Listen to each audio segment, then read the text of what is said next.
Hello दोस्तों, कैसे हैं आप। उम्मीद है कि आप अच्छे से होंगे। कल का जो हमारा लेक्चर था that was chemical reactions and equations. Chemical reactions and equations, कल हमने पढ़ा कि केमिकल रिएक्शन क्या होती है, फिजिकल रिएक्शन क्या होती है, एंड हमने ये भी पढ़ा कि जो एक केमिकल रिएक्शन है कैसे हम पहचान सकते हैं कि एक केमिकल रिएक्शन जो है वो हो चुकी है। तो उसके लिए हमने कहा कि we observe some characteristics of chemical reactions, जिसमें हमने 5-6 जो केमिकल रिएक्शंस के करेक्टरिस्टिक्स हैं वो पढ़े और वहाँ तक हमने कल मुकम्मल किया। और आज जो हमारा टॉपिक है दैट इज़ कि एक केमिकल इक्वेशन क्या होती है। केमिकल इक्वेशन क्या होती है, केमिकल इक्वेशन की ज़रूरत क्यों पड़ती है। यहाँ पे मैंने एक सेंटेंस लिखा है कि zinc reacts with sulphuric acid to form zinc sulphate and hydrogen gas. ठीक है, ये एक रिएक्शन है, केमिकल रिएक्शन हुई है जिसमें जिंक ने रिएक्ट किया सल्फ्यूरिक एसिड के साथ, यानी जिंक और सल्फ्यूरिक एसिड जो है ये दो रिएक्टेंट्स हैं और इन्होंने क्या बनाया है, इन्होंने दो प्रोडक्ट्स बनाए हैं टू फॉर्म जिंक सल्फेट। एक तो जिंक सल्फेट बनाया है और दूसरा हाइड्रोजन गैस। अब जब हम ये केमिकल रिएक्शन बोलते हैं और जब लिखते हैं तो एक बड़ा सेंटेंस हमें लिखना पड़ता है। यहाँ पे आप देख रहे हैं एक या दो लाइन में हमें ये सेंटेंस जो है ये लिखना पड़ा। अब कुछ केमिकल रिएक्शंस इससे भी बड़ी है, तो अगर हम ऐसे लिखेंगे जैसे हमने ऊपर लिखा है तो कुछ रिएक्शंस इतनी बड़ी है कि वो पूरा जो ये बोर्ड है ये भर के आएगा। इवन कुछ रिएक्शंस इतनी बड़ी है कि हमें बहुत सारे पेजेस पे, पैराग्राफ्स में वो रिएक्शंस लिखने होंगे। इसलिए अब क्या हम करेंगे, जो हम लिखेंगे इन रिएक्शंस को इन केमिकल इक्वेशंस में, जिसमें हम लिखेंगे इनको केमिकल इक्वेशंस में। ठीक है, अब हम देखेंगे कि केमिकल इक्वेशन क्या होती है।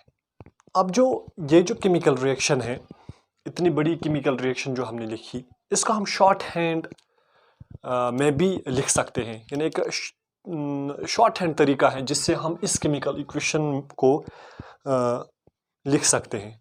इसके दो तरीके हैं, या तो हम इस केमिकल रिएक्शन को वर्ड्स में लिखेंगे in terms of words, in terms of words. ठीक है, यानी वर्ड्स में लिखेंगे। तो अगर हम वर्ड्स में लिखेंगे तो उसको हम बोलते हैं केमिकल, उसको हम बोलते हैं वर्ड इक्वेशन, वर्ड इक्वेशन। ठीक है,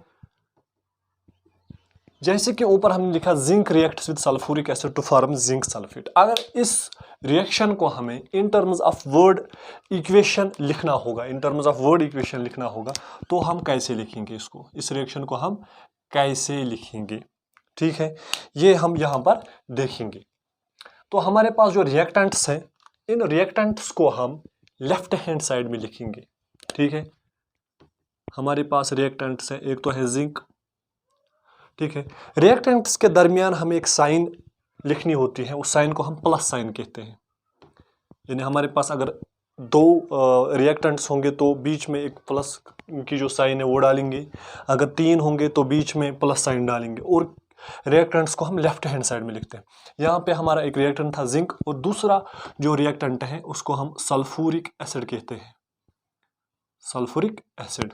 ये दो रिएक्टेंट्स हैं। ठीक है, ये दो रिएक्टेंट्स जो है, एक तो जिंक और सल्फ्यूरिक एसिड, ये हमने लिखा इन terms of words, in terms of words. अब ये प्रोडक्ट्स बनाते हैं, ये प्रोडक्ट्स में कन्वर्ट होते हैं, इसको हम दिखाते हैं एरो से।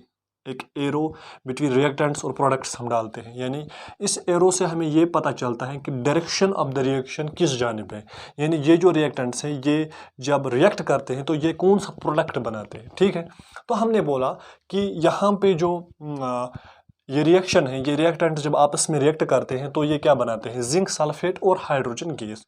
तो हम इन टर्म्स ऑफ वर्ड्स लिखेंगे यहाँ पे जिंक सल्फेट, जिंक सल्फेट। ठीक है, और हाइड्रोजन गैस,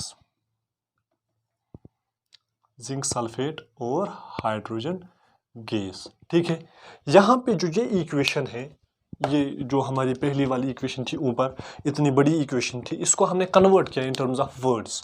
तो ये एक तरीका है जिससे हम इसको शॉर्ट हैंड तरीके से लिख सकते हैं।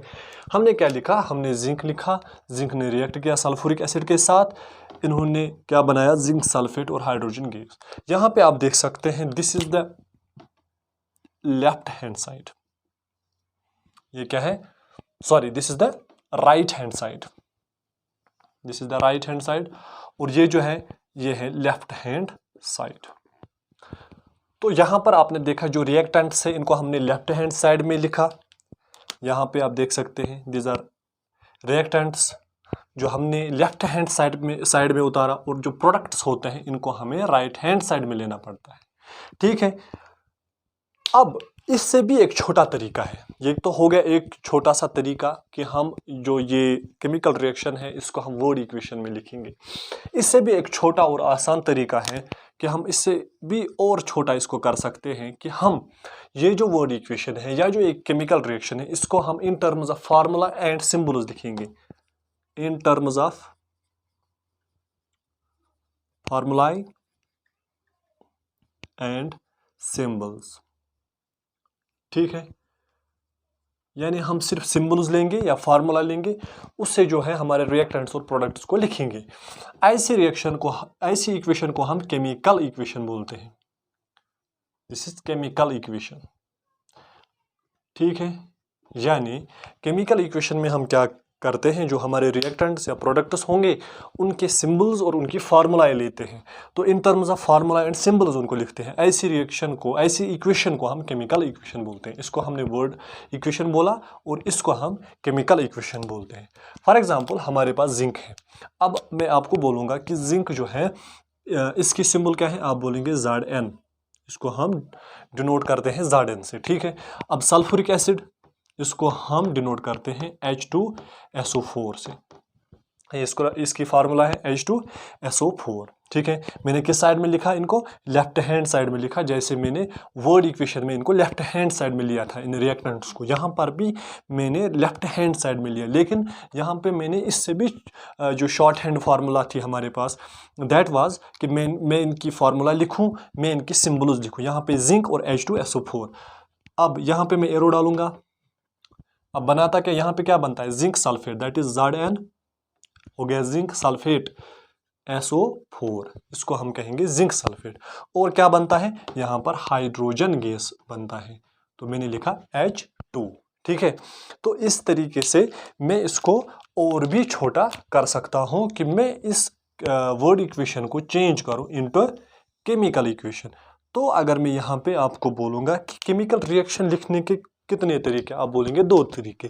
एक तो है कि मैं इनको वर्ड्स में लिखूं, अगर मैंने वर्ड्स में एक केमिकल रिएक्शन को लिखा तो ऐसी रिएक्शन को हम वर्ड इक्वेशन बोलते हैं, ऐसे इक्वेशन को हम वर्ड इक्वेशन बोलते हैं। अगर मैंने इनको इस केमिकल रिएक्शन को इन terms of formula and symbol लिखा तो ऐसी इक्वेशन को हम केमिकल इक्वेशन बोलते हैं। अब हम जो इसकी जो हमारी डिफिनीशन बनती है केमिकल इक्वेशन की, वो यहाँ पे लिखेंगे। यहाँ पर मैंने लिखा है, आप ये उतार भी सकते हैं, इसकी जो आप स्क्रीनशॉट है, आप स्क्रीनशॉट उठा सकते हैं। केमिकल इक्वेशन अब क्या होता है, जैसे कि हमने कंसेप्ट समझा, उस कंसेप्ट से हम अब ये लिख सकते हैं कि केमिकल इक्वेशन क्या होती है। It is the short hand method, it is the short hand method.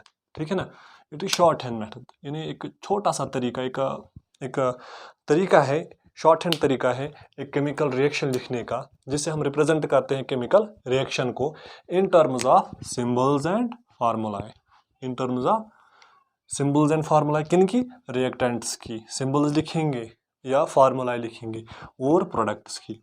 ठीक है, यानी chemical equation it is the short hand method of representing a chemical reaction in terms of symbols and formula of the different reactants and products.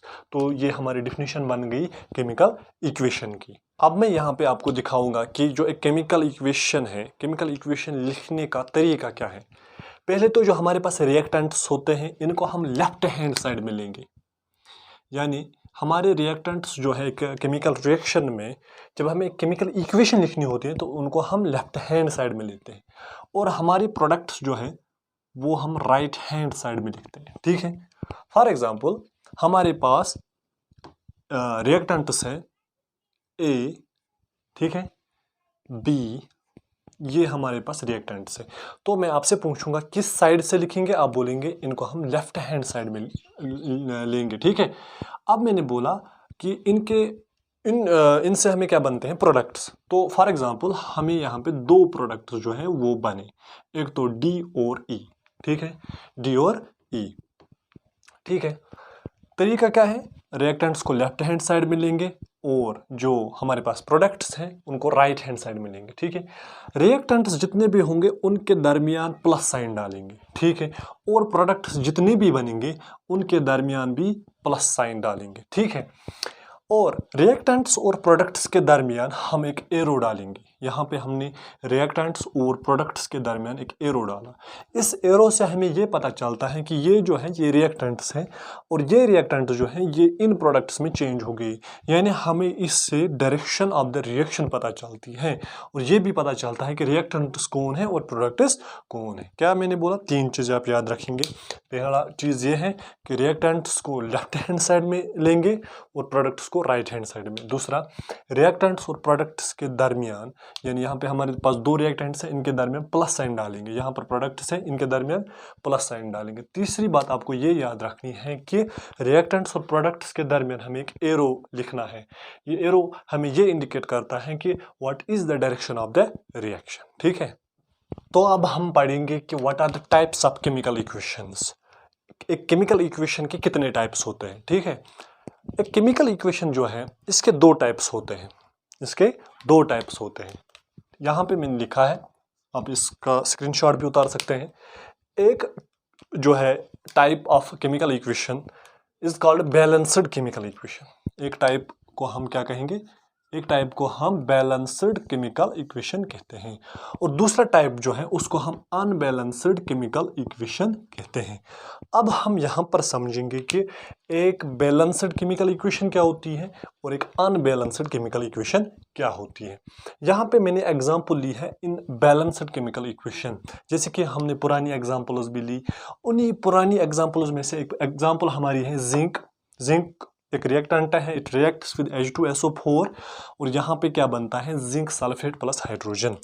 अब हम देखेंगे what is balanced chemical equation. एक balanced chemical equation वो equation होती है जिसमें elements, मतलब for example यहाँ पर हमारे पास एलिमेंट हैं जिंक, हाइड्रोजन, सल्फर, ऑक्सीजन। जितने भी एलिमेंट्स होंगे इनके जो एटम्स हैं वो दोनों साइड से, यानी रिएक्टेंट साइड से और प्रोडक्ट साइड से सेम होंगे, बराबर होंगे। जितने एटम्स इस एलिमेंट के यहाँ पे हैं उतने ही एटम्स यहाँ पे भी होने चाहिए। सब एलिमेंट, जितने भी एलिमेंट्स यहाँ पर हैं इनके उतने ही एटम्स यहाँ पर भी होने चाहिए। ऐसी रिएक्शन को हम बैलेंस्ड केमिकल इक्वेशन कहते हैं।